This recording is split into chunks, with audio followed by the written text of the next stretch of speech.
Belanda. Dan di sini menggunakan bahasa Inggris yang mudah-mudahan bisa paham ya apa arti di sana ya.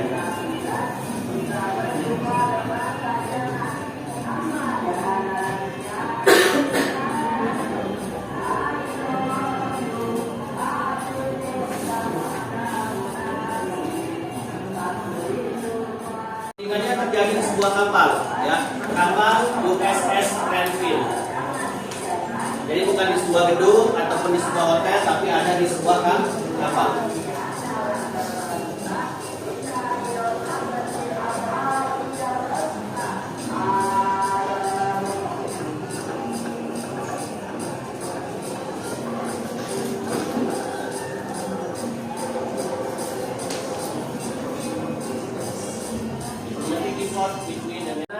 Para TNI, baik itu yang ada di Jawa Barat ataupun di Jawa Timur, itu harus mengungsi atau hijrah. Karena posisinya Jawa Barat dan Jawa Timur ketika perundingan Renville telah ditandatangani, itu bukan lagi bagian dari wilayah Indonesia. Jadi mereka akan melakukan long march, jalan kaki dari Jawa Barat ke Yogyakarta, karena Yogyakarta pada waktu itu adalah ibu kota dari Republik Indonesia. Karena tempatnya fisik, orang-orang jalan dulu.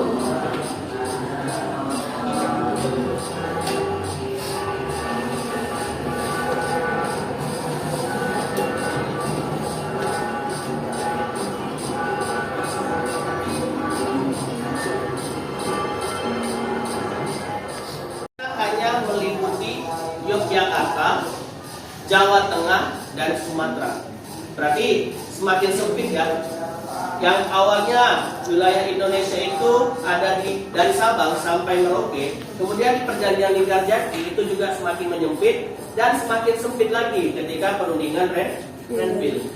Yang kedua, dibuat garis demarkasi. Demarkasi itu pembatas antara wilayah Indonesia dan Belanda.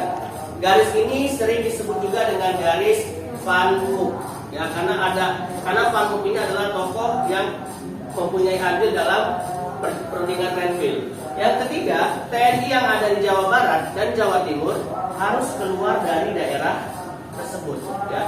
Karena kan Jawa Barat dan Jawa Timur itu bukan lagi wilayah Republik Indonesia. Makanya tadi yang ada dalam tayangan yang barusan kita saksikan itu banyak TNI yang melakukan hijrah atau mengungsi karena wilayah Jawa Barat dan Jawa Timur bukan lagi wilayah Indonesia.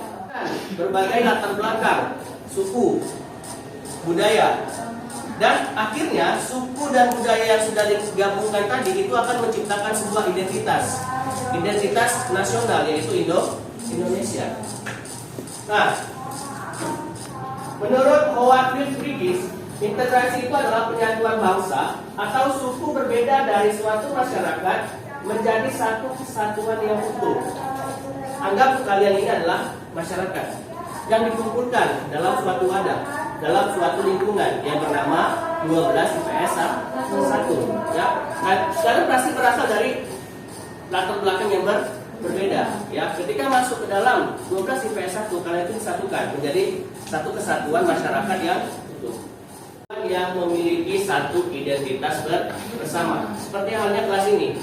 Identitasnya apa? 12 IPS 1. Nah, kita masuk ke disintegrasi. Dis. Ini adalah lawan kata dari integrasi. Menurut Kamus Besar Bahasa Indonesia, disintegrasi itu adalah keadaan yang terpecah belah atau bilangnya kerubuhan atau persatuan. Yang awalnya kalian satu kesatuan yang utuh, tiba-tiba kalian terpecah belah karena berbagai hal. Biasanya perpecahan itu muncul karena adanya konflik. Ya, menurut Ralph Dahrendorf dalam teori sosiologi, konflik itu sudah ada sejak manusia lahir. Ya, jadi gak heran kalau misalnya pada perkembangan demokrasi terpimpin yang terjadi dalam kurun waktu 1959 sampai 1965. Peristiwa yang mungkin sering ya, dan mungkin kalian sudah sering juga nonton. mengenai peristiwa gerakan 30 September 1965. Jadi kalau dihitung ada berapa gerakan ini? Jawa Timur dan Jawa Barat.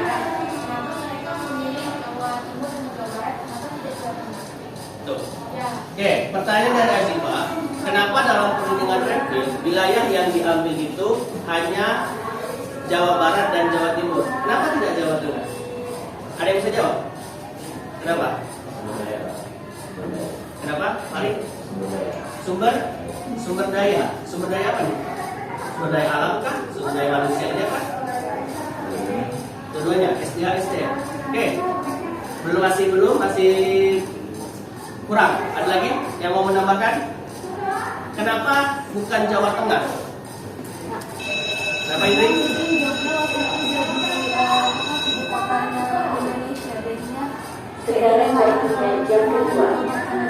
Oke, itu dia.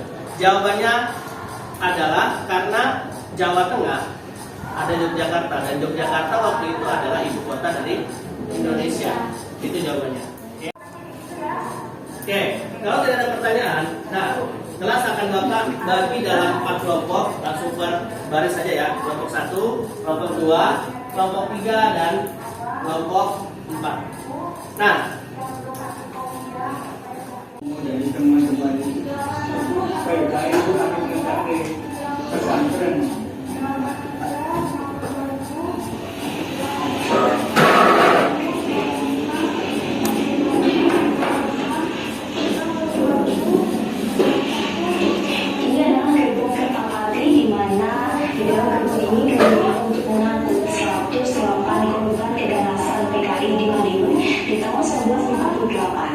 Dari 108 korban, 67 diketahui identitasnya, sedangkan 41 sisanya tidak diketahui identitasnya sama sekali.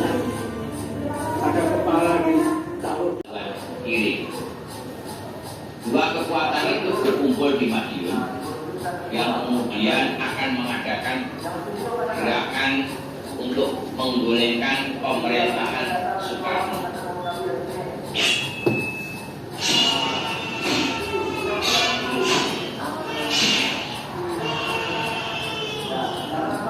Aksi pemberontakan yang dilakukan FDR dan pasukan PKI di Madiun berlangsung mengerikan dengan diwarnai aksi penculikan dan pembunuhan. Tak hanya menculik elit birokrat, pamong raja, polisi, tentara, buruh, tokoh organisasi yang dianggap berseberangan dengan PKI, mereka juga memburu para kiai dan ulama yang dianggap dengan ajakan untuk merunding tentang Republik Soviet Indonesia. Kiai Mursyid awalnya menolak ajakan bundi. Hal itu karena hilangnya kepercayaan dirinya terhadap sipit yang tak lagi menjalankan ibadah sholat. Karena sipit gagal meyakinkan sang kiai. FDR yaitu Front Demokrasi Rakyat untuk menghancurkan Indonesia. Yang kedua adalah PKI dan FDR melakukan penculikan dan pembunuhan terhadap orang yang tidak sepemikiran dengan mereka. Yang ketiga adalah PKI memiliki 3 slogan, yaitu Pondok Bobrok, Langgar Bubar, dan Santri Mati. Yang keempat adalah PKI menjebak pemimpin pondok pesantren Takeran. Dan kelima adalah PKI mengincar pondok pesantren. Yang keenam, PKI menggunakan gerbong milik bulan. Yang ketiga adalah pasukan PKI yang merasa bahwa pondok pesantren itu mengancam mereka, akhirnya mereka menculik bahkan membunuh banyak jiwa, terutama para kiai, bupati dan birokrat, buruh, PP, polisi, dan pejabat. Yang keempat, telah menahan tawanan di Magetan, para tahanan disiksa dan dibunuh di pabrik gula Rajasari. Para korban yang telah meninggal dan yang masih hidup dibawa ke desa Sokok untuk dikubur hidup-hidup. Mereka dibawa dengan gerbong Kertapati pada 19 September 1948. Yang kelima, Yang pertama, PKI Madiun mulai melakukan aksinya pada tanggal 12 September 2008. Dan berikut adalah faktor-faktor berdirinya Partai Komunis ini. Yang pertama, gagalnya Ahmad Saifuddin dalam mewakili Indonesia pada Partai Komunis. Yang kedua adalah ia diketahui menerima suap dari pemerintah Belanda. Yang ketiga, Ahmad Saifuddin dipecat sebagai kabinet Perdana Menteri Republik Indonesia. Yang keempat, Amir memilih untuk bergabung dengan Musa sebagai tokoh yang beraliran komunis. Yang terakhir, Amir dan Musa menunjukkan kalimat Madiun dan membuat komunis PKI. Tentunya dari saat itu menurutnya Muhammad Al-Mudi sudah berada di luar kota. Yang kedua, terdapat gerbong Kertapati yang mengangkut 108 korban menuju ke sumur. Dari 108 korban, 69 diketahui identitasnya dan 41 tidak diketahui identitasnya sama sekali. Untuk poin ketiga, ada beberapa korban yang disiksa dengan cara dikubur hidup-hidup. Yang keempat, 28 Juni Amir mendirikan PDS untuk menghancurkan Indonesia sebagai bentuk balas dendam karena ia tak lagi dipercaya oleh pemerintah. Yang kelima, akhirnya Soekarno bertindak dengan pidatonya berisikan menyuruh rakyat untuk memilih Soekarno atau Musa. PKI atau pemberontakan PKI Madiun ini merupakan kolaborasi antara MUSO dan FDR, bentukan Amir, ya, sepakat ya, bahwasanya pemberontakan PKI Madiun itu merupakan kolaborasi antara MUSO dan FDR yang dibentuk oleh Amir ketika Amir baru saja dijatuhkan dari jabatannya sebagai Perdana Menteri. Yang kedua, fokus utama dari pasukan PKI Madiun itu adalah pondok pesantren. Karena apa? Karena sejatinya antara Islam dan komunis itu tidak akur, ya, tidak sejalan. Nah, itu juga salah satu faktor yang nantinya mengakibatkan Presiden Soekarno akhirnya harus lengser dari jabatannya sebagai presiden. Karena dalam tubuh pemerintahan Presiden Soekarno itu komunis dan Islam tidak akur sama sekali. Nah, kemudian yang ketiga, selain pondok pesantren, mereka juga menangkap tokoh-tokoh penting, ya. Sekarang waktunya jam ketiga. Tokoh-tokoh penting ataupun ulama, ya. Dan akhirnya apa? Dari sekian banyak target yang menjadi sasaran dari PKI Madiun itu kurang lebihnya sekitar 1920 orang, ya. 1920 orang itu menjadi korban saat peristiwa pemberontakan PKI Madiun 48. Dan juga tadi kita bisa lihat ada beberapa pembelajaran, ya.